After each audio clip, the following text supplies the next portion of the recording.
It's been a while since I gone outside. I was passing through the forest of harmony alongside the Demon King. We were on our way to convince those stubborn fools in Carleon. Right as we neared the gates of Carleon, the Demon King said that it was about time we got acquainted. Then and there, a boy suddenly appeared. He appeared rather unsightly, as if he was some sort of hero. A shabby cape and a broken twig. Was he pretending to be a hero? I was quite shocked to see this boy at first, but it seems like the Demon King knew him. The boy shouted a few cliché lines we heard a million times and struck a pose. He then ran to the Demon King. After some initial shouting, they started chatting like a good old friends. A boy who is friendly with the Demon King. What a peculiar thing, I thought to myself. The boy struck a pose once more and said he wanted to go on an adventure and become a hero.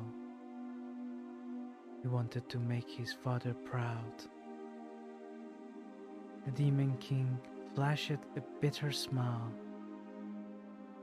and patted on the boy's shoulder, telling him that he will be a great hero. I didn't understand why the Demon King was being so kind to this little boy. Does he even understand what it means to be a hero? The boy waved goodbye and left. After the boy left, I asked about him. He looked like a kid that dreamed of being a hero, just like any other kid that liked adventures. The Demon King proceeded to tell me that the boy had some sort of unexplainable power. He then added that the boy's power would save the Demon King castle, Carleon, and even the continent of Harmonia itself. That little boy would do all that?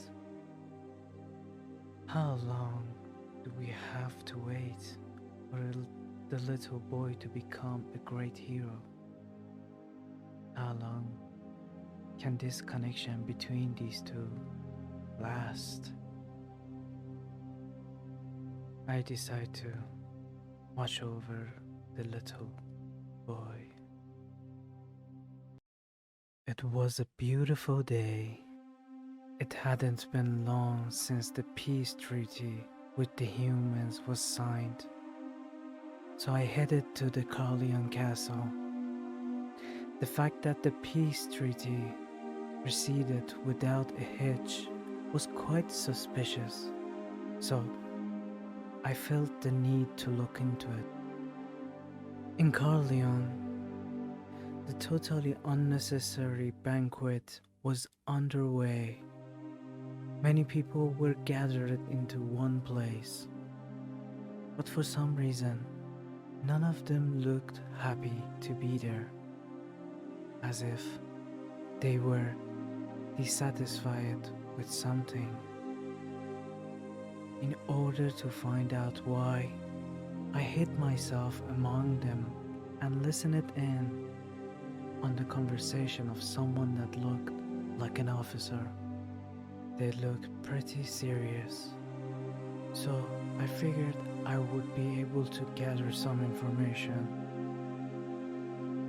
However, it was a waste of time. All they did was ridicule and mock the first hero. They looked like the type known to envy and jealousy, pity humans. Why don't humans ever change? Tired of their misery, I tried going elsewhere.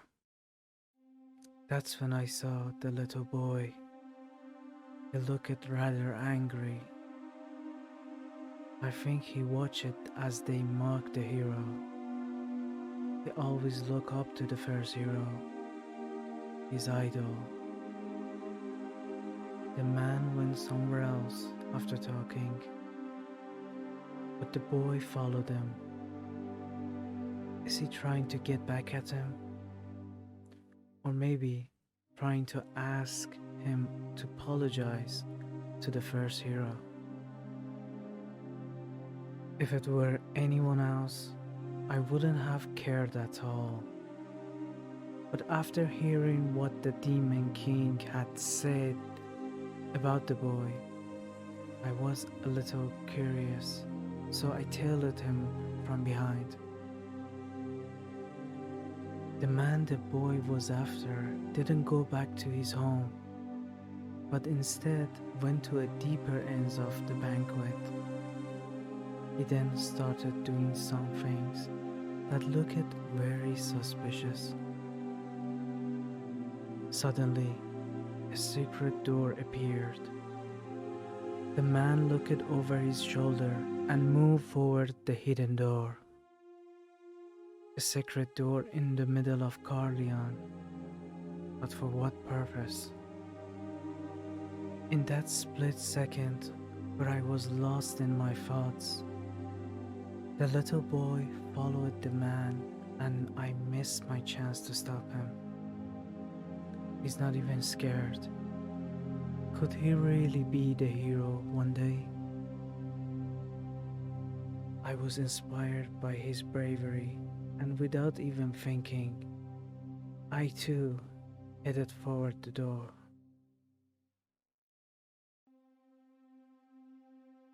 It was a shocking sight. The basement that I snuck into was huge. It was an underground laboratory. It was there that they had been running countless cool experiments on our demon brethren.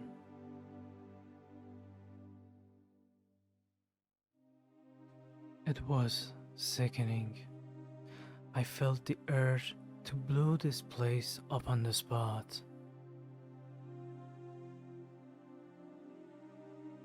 My body shook with rage, but I knew it wasn't the right time, considering the captured demon brethren within. What would the righteous little boy that dreamed of being a hero think of this monstrous act of Carleon?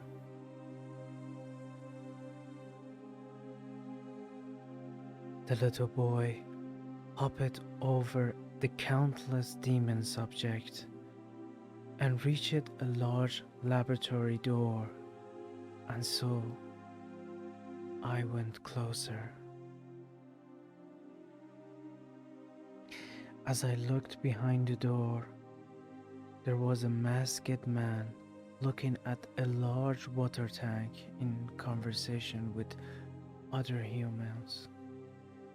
I could only make out a few of the words he spoken. The second coming of the goddess. Take initiative of the continent. Capture the demon subject alive. I was sure that the tests were scrapped. It felt like the kingdom was trying to carry out a cruel plan. As I was looking at the many dark rocks within the lab, I didn't notice the door slowly opening. You fool. The little boy was so shocked, he didn't even realize he was opening the door. The man in the lab paused, as if trying to understand the situation. And then they went into a wild rage. "Soldiers, come towards us." The little boy ran away. He kept running. I too ran for my life in order to tell the Demon King about this. I failed to see a hole on the laboratory floor and fell into it. The boy looked like he had hurt his legs from the fall. He kept running and running. Then I saw a path leading outside.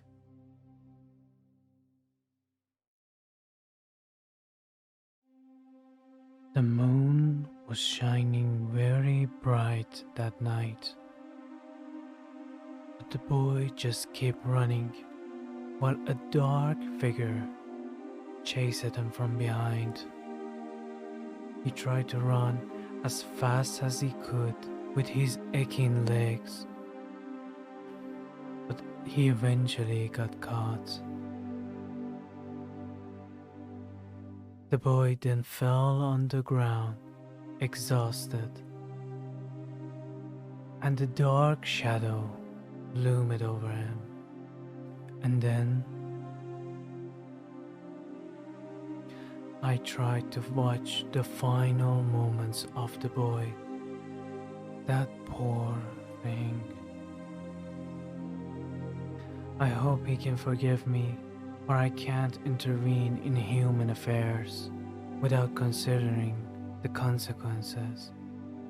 The Demon King Castle will be in trouble if I intervene here. I looked at the little boy for a long while and tried identifying the attacker. Then suddenly, the attacker was floating in midair. It was the Demon King. He looked very sad as he asked what the man was doing. He said it calmly, but I sensed his sadness within. Upon seeing the Demon King, the man went into furious rage and tried attacking him. But the man, in his final moments, overwhelmed by his powers and exploded. It looked like the Demon King came searching for me when I didn't return. It was bad timing. But why did that hideous man react that way to the Demon King? The Demon King ran and checked on the boy. He said the wound was deep, but the boy will live. I tried healing the boy with my powers. I wasn't able to concentrate. There were so many things going on in my head. We also had to leave before the humans arrived. That's when he appeared.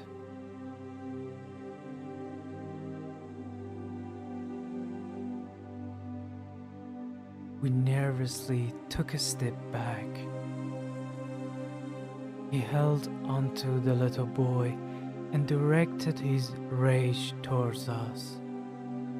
The combination of his sadness and rage made it feel like the world around us was going to melt away. We wanted to explain, but it was no use talking to an enraged hero. That's when it hit me. Why the little boy wanted to be a hero. Why he wanted to make his father proud. Why he was enraged to see the first hero being mocked. Why didn't I see it earlier? Didn't the Demon King knew? The little boy was one and only son of the first hero. When I opened my eyes, a week had gone by. It seems like I barely made it out alive after being struck by the first hero. I think the Demon King brought me here after I fell. When I went out the door, there was a lot of commotion. It was because the human had declared war against us. The officials of the Demon King Castle held a meeting to establish certain measures. There were a few suggestions from the officials, but the Demon King didn't say a word, as if lost in thoughts. As if he had taken things from that day to heart. I too was clouded by thoughts. Did they really have to kill the boy because of what he saw? How could the first hero appear at such a time? It hasn't been long since the peace treaty was signed, and now they're declaring war? What in the world is going on? Who is behind all of this?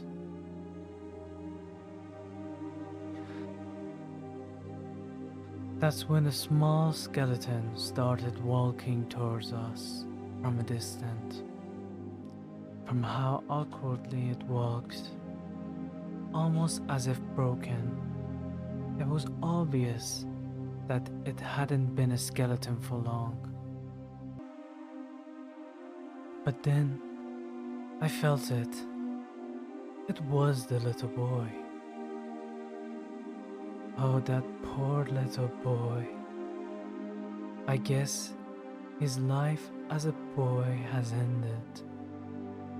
Some people say that those who become a skeleton were once a strong-willed human beings, but had failed to achieve their goals. A hero, he used to say. Many adventurers in Harmonia picked the Demon Castle as their goal. The boy had successfully entered the Demon Castle, a dream that no other adventurers had achieved. By dying, the Demon King carefully made his way to the skeleton. Thinking it looked cold, the Demon King gave it his cape, then proceeded to place his hand on its head. It seems like he was trying to help it live a new life. He also named him. It was a common way to name a skeleton. Skul. From here on, it's just as you all know it. Counter to everyone's prediction, the first hero attacked the top floor of the Demon King Castle. The army of Carleon captured the officials of the Demon Army as their subject and proceeded to massacre the rest of the leaderless soldiers. That's when Skul appeared. It took care of the cruel human, defeated the monster the humans mistook for goddess, and become a hero by saving the Demon King. The relentless, foolish Carleon army was disbanded, and the cruel experiments came to a halt. The Demon King also declared that there will be no war between the demon and Carleon. In the end, Skul brought peace to the continent of Harmonia. A small skeleton accomplished the feat that even the first hero was unable to. Was this the future that the Demon King saw? Not knowing all the details, Skul's story has been exaggerated among the adventurers in Galio. The newborn Demon King, the slayer of adventurers, and the brutal hero slaughterer. A lot of adventuring parties will try coming for his head. Also, whoever pushed Skul into this tragic life must be found. Poor Skul. It will be okay, because Skul is quite special.